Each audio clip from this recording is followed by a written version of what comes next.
Good morning students. आज हम chapter 1 some basic concepts of chemistry में properties of matter and their measurement पढ़ेंगे। बेटा जब भी आप नोटबुक में नोट डाउन करें तो आप अपना सबसे पहले डेट और लेक्चर नंबर ये ज़रूर मेंशन करें। उसके बाद जो भी टॉपिक पढ़ाया वो लिखें ताकि ये पता चलता रहे कि आपका कौन सा लेक्चर हुआ है, कौन सी डेट को हुआ है।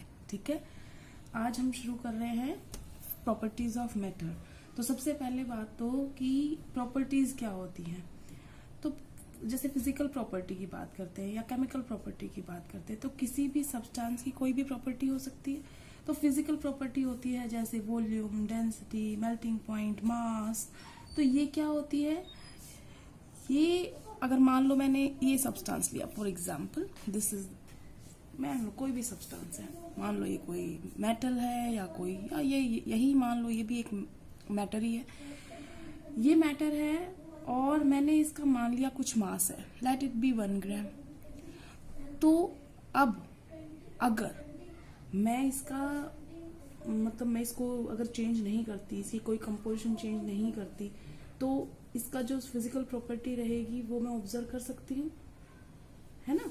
अगर मैं इसकी ऑब्जर्व कर सकती हूँ तो मैं इसको मेजर कर सकती हूँ ना कि 1 ग्राम होगा ये, तो ये उसकी क्या है, फिजिकल प्रॉपर्टी है। मैं इसका अगर मैं इसको जला के देखूंगी तो भाई कितना कंबशन कर रहा है, कितना वो होता है, वो उसकी केमिकल प्रॉपर्टी होती है जिसके अंदर उसकी सब्सटेंस चेंज हो जाए।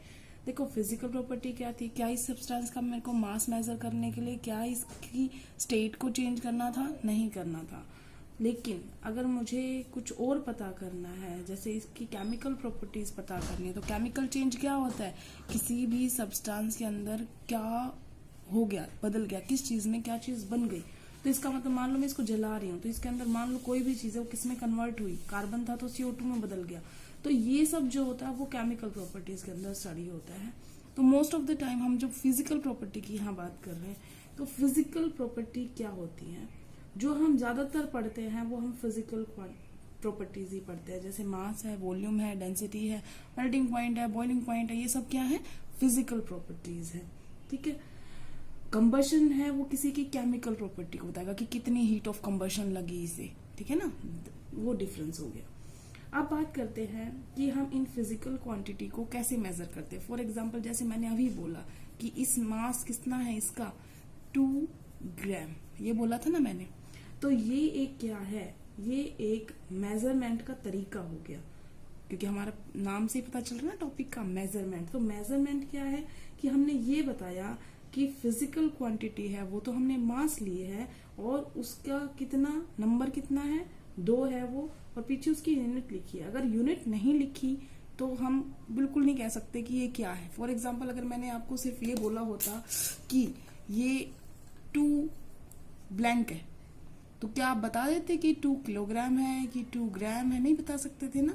तो किसी भी फिजिकल क्वांटिटी को मेजर करना बिल्कुल जरूरी होता है। तो 2 फैक्टर होते हैं उसमें, एक न्यूमेरिक फैक्टर और एक होता है उसकी यूनिट।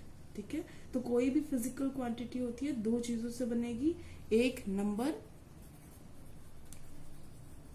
और एक उसकी यूनिट, कि किस यूनिट में उसको मेजर किया जाए। अब जैसे कि आपको पता है यूनिट क्या होती है, यूनिट हर एक के फिजिकल क्वांटिटी के लिए कोई रेफरेंस बनाया गया है। फॉर एग्जाम्पल जैसे अगर हम SI यूनिट की बात करें तो आपको पता होगा SI यूनिट क्या होती है, इंटरनेशनल सिस्टम ऑफ यूनिट्स। तो SI सिस्टम जो है वो पूरे वर्ल्ड ओवर माना जाता है। फॉर एग्जाम्पल जैसे आपको पता है कि शुरुआत में हम मान लेते थे कि लेंथ को हम मीटर में भी मानते हैं, किलोमीटर में भी मानते हैं, फुट में भी, कहीं इंचेस, कहीं यार्ड। लेकिन SI यूनिट जो होती है वो लेंथ की क्या होती है, वो मीटर होती है। ठीक है ना, तो ये स्टैंडर्ड यूनिट है। उसके बाद इस तरीके से हमारे पास कितनी स्टैंडर्ड यूनिट्स हैं जो हम बोलते हैं, तो हमारे पास 7 फंडामेंटल फिजिकल क्वांटिटीज है। उन बेसिक यूनिट्स को हम लिख लेते हैं, ये आपको याद रहनी चाहिए। ये आपके फिजिक्स में भी आता है, या आपके केमिस्ट्री में भी आता है। तो कौन सी वो 7 बेसिक प्रॉपर्टीज हैं, उनकी क्या यूनिट्स हैं, वो हम देखेंगे। पहली फिजिकल क्वांटिटी हमने देखी लेंथ, उसकी होती है मीटर। दूसरी होती है मास, उसकी होती है किलोग्राम। उसके बाद होता है टाइम, जिसकी होती है सेकेंड। उसके बाद इलेक्ट्रिक करंट की यूनिट क्या होती है?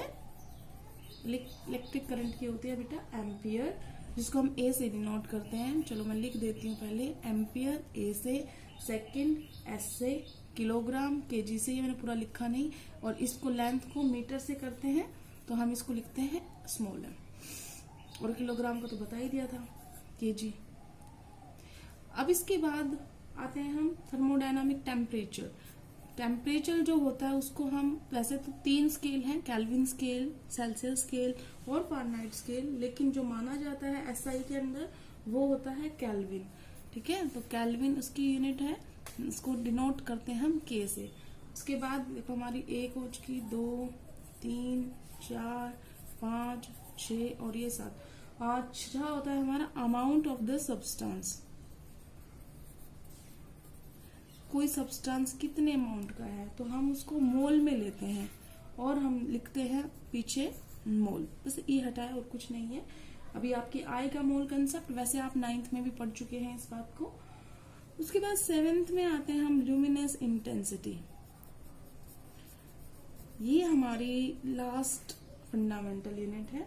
ल्यूमिनेस इंटेंसिटी मतलब जो कोई लाइट होती है उसकी कितनी इंटेंसिटी है उसको मेजर करने का यूनिट होता है कैंडेला, और उसको हम सी डी से डिनोट करते हैं, स्मॉल सी स्मॉल डी। ये सब स्मॉल में है बेटा, ये भी स्मॉल ही है। तो स्मॉल एम मीटर के लिए, केजी मास के लिए, सेकेंड एस टाइम के लिए, एम्पियर ये दोनों कैप्स में है, ठीक है, कैपिटल लेटर्स में, एम्पियर और ये केल्विन, ये होता है मोल और ये होता है कैंडेला। ठीक है, आज आपने 7 बेसिक यूनिट्स पढ़ ली हैं। ठीक है, अब हम टेम्परेचर की स्केल की बात करते हैं। टेम्परेचर का स्केल, जैसे मैंने अभी थोड़ी देर पहले बताया था, एसआई यूनिट तो हमने पढ़ ली थी, तब मैंने बोला था कि 3 स्केल होते हैं टेम्परेचर के। एसआई तो क्या कह रहा है कि कौन सा स्केल है? Kelvin scale. वैसे मैंने पहले क्या बोला था? Celsius scale. और एक मैंने क्या बोला था? Fahrenheit scale. जो डॉक्टर आपका बुखार चेक करते हैं जिस थर्मामीटर में, तब आपको बोलते हैं ना कि आज 100 डिग्री बुखार हो गया, 101 डिग्री बुखार हो गया, वो कौन से स्केल की बात कर रहे हैं? फारेनहाइट की। जब मौसम विभाग जानकारी देता है और बताता है कि आज 25 डिग्री सेल्सियस तापमान रहा, न्यूनतम 15 डिग्री रहा, तो वो कौन सी की बात कर रहा है? सेल्सियस की। और ये वाला कौन सा होता है? केल्विन। अब हम तीनों को स्टडी करेंगे कि तीनों में क्या फर्क है। फॉर एग्जाम्पल, हमें कोई कहता है कि 25 डिग्री सेल्सियस है तापमान, तो उसे केल्विन में बदलो, तो सिंपल सा फॉर्मूला होता है, केल्विन जो होता है सेल्सियस से 273 ज्यादा होता है। वैसे तो बेटा एग्जैक्ट होता है 273.15, बट 15 हम कभी लिखते नहीं है। ठीक है, तो अब अगर मैं इसको केल्विन में चेंज करूंगी तो ये कितना है? 25 प्लस में 273, तो ये कितना आ जाएगा हमारा? 298 केल्विन। अब इसी टेम्परेचर को अगर मुझे फारेनहाइट में चेंज करना हो तो फॉर्मूला क्या होता है? टेम्परेचर फारेनहाइट का चेंज करने के लिए 9/5 इंटू में टेम्परेचर जो सेल्सियस में है प्लस में 32। फारेनहाइट में जो टेम्परेचर निकालने के लिए हम करेंगे, जो हमें टेम्परेचर सेल्सियस में दे रखा है, प्लस में 32।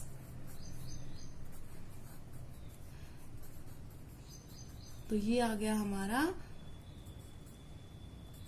77 डिग्री फारेनहाइट, ये आ गया हमारा 25 डिग्री सेल्सियस, और ये 25 पे कितना होता है? 298 केल्विन। तो हमने तीनों मेजर कर लिए हैं।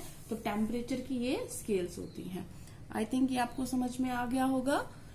तो आपको आज बेसिक यूनिट्स करवा दी हैं और टेम्परेचर की मेजरमेंट करवा दी है। बेसिक यूनिट्स के बाद डिराइव्ड यूनिट्स भी आती हैं। डिराइव्ड का मतलब होता है बेटा, डिराइव्ड नाम से ही पता चल रहा है, डिराइव्ड मतलब वो डिराइव की गई हैं किसी की मदद से। इनको किसी की मदद नहीं जरूरत है, इनका खुद का स्टैंड है, इसीलिए इनको बेसिक बोलते हैं, फंडामेंटल बोलते हैं। यही है सबका बेस। डिराइव्ड जो होती है इन बेसिक का सहारा लेके बनाई जाती है। फॉर एग्जाम्पल, जैसे आपको वॉल्यूम की यूनिट चाहिए, तो वॉल्यूम क्या होता है? Length into height into breadth. ठीक है ना, तो लेंथ की यूनिट मीटर, हाइट की यूनिट मीटर, और ब्रेड्थ मीटर, तो कितना हो गया ये मीटर की क्यूब। ठीक है, आ गया। उसके बाद दूसरा, मान लो कोई आपको कहे डेंसिटी। डेंसिटी क्या होता है, मास अपॉन में वॉल्यूम। तो मास की आपको पता है कितनी होती है, केजी। वॉल्यूम की अभी निकाली, मीटर क्यूब। तो आपकी इसका मतलब यूनिट क्या आ गई, केजी पर मीटर क्यूब। ठीक है, तो इस तरीके से हम निकाल सकते हैं। तो फॉर एग्जाम्पल आपकी कोई बोले स्पीड की निकालो, तो स्पीड क्या हो जाता है, डिस्टेंस ओवर टाइम। तो डिस्टेंस की यूनिट क्या होती है, मीटर। टाइम की क्या होती है, सेकेंड। तो आपकी यूनिट क्या आ गई, मीटर पर सेकेंड। क्योंकि हमने जब भी इनकी यूनिट्स निकाली हमने इनकी मदद ली, इसीलिए इनको हम डिराइव्ड यूनिट्स बोलते हैं। आपने फिजिक्स में बहुत अच्छी तरीके से डायमेंशनल एनालिसिस भी पढ़ा होगा। तो आज हमने पढ़ा है प्रॉपर्टीज ऑफ मैटर। मैटर की प्रॉपर्टीज होती है दो, फिजिकल और केमिकल। फिजिकल ही डिस्कस किया हमने, फिजिकल क्वांटिटी। जो फिजिकल क्वांटिटी कोई उसकी कंपोजिशन में चेंज नहीं आता, वो वैसी रहती है, तो वो फिजिकल क्वांटिटी होती है। मेजरमेंट जब करते हैं तो दो चीजों की जरूरत पड़ती है, न्यूमेरिकल वैल्यू और यूनिट। ठीक है, वो बहुत जरूरी है, दोनों ही बहुत जरूरी है। अगर आप ये सिर्फ कहो कि खालिस्तान किलोग्राम चीज है तो नहीं पता चलेगी कितनी, और ये भी कहो खालिस्तान, दो खालिस्तान है मतलब दो क्या ग्राम है, किलोग्राम है, कितना है, तो दोनों ही रिक्वायरमेंट है। उसके बाद बेसिक आपको बता दी 7 यूनिट्स होती हैं। टेम्परेचर की स्केल आप कैलकुलेट कर सकते हो। आज के लिए इतना ही। Thank you class.